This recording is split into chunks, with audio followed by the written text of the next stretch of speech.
That Dashcam video helped provide a Bloomfield, New Jersey man's innocence. It's a story we first broke at 7 Online. This 30-year-old faced a number of charges, including eluding police and assault. Investigative reporter Sarah Wallace obtained the Dashcam tapes, and she spoke exclusively with him. Sarah?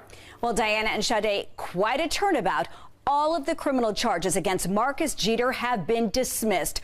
2 Bloomfield cops have now been indicted. A third quietly pleaded guilty to tampering and retired. It's all because of video the cops may have tried to hide. Get out the car!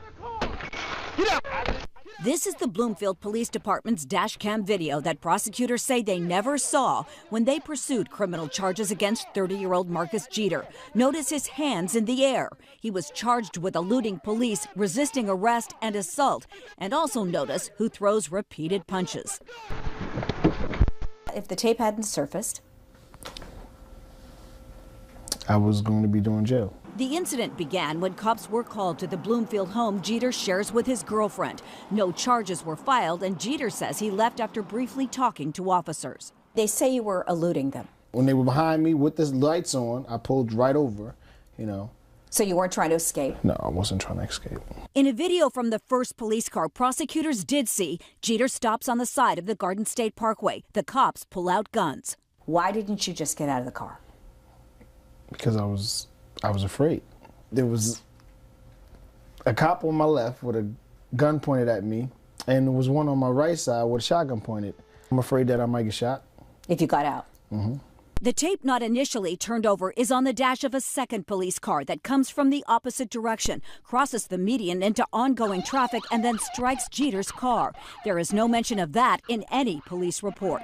When Jeter first told his attorney that part of the story, it was incredible. I didn't believe his story at that particular point in time. So you finally believed him then? Yes. The next thing I know, as he's coming around the car, the glass gets busted, and all the glass goes in my face. Get out the car! Your hands are up? My hands are up. As soon as he opened the door, one of the officers reached in and just punched me in my face. As he's trying to take the seatbelt off, he's elbowed me in my jaw. And I'm like, ah, and he's like, stop trying to take my gun. Don't go for my gun! Stop resisting arrest. Stop trying to take my gun. And as he's saying that, I just knew, and I was thinking in the back of my mind, like, okay, this is gonna go wrong.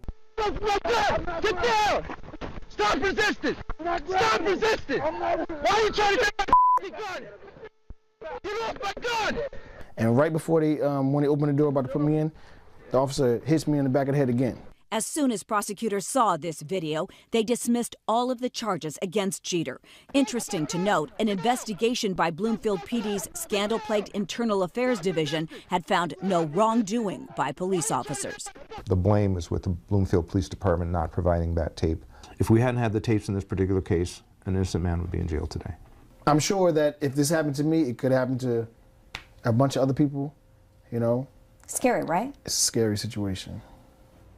And we were there exclusively today in Essex County Court in Newark, where Bloomfield police officers Sean Corder, there on the left, and Orlando Trinidad, who you will see here on the right, were arraigned on charges including conspiracy, official misconduct, and falsifying reports. Trinidad is also charged with aggravated assault. They pleaded not guilty. By the way, you can watch much more of my extended interview with Marcus Jeter on our website, 7 Online.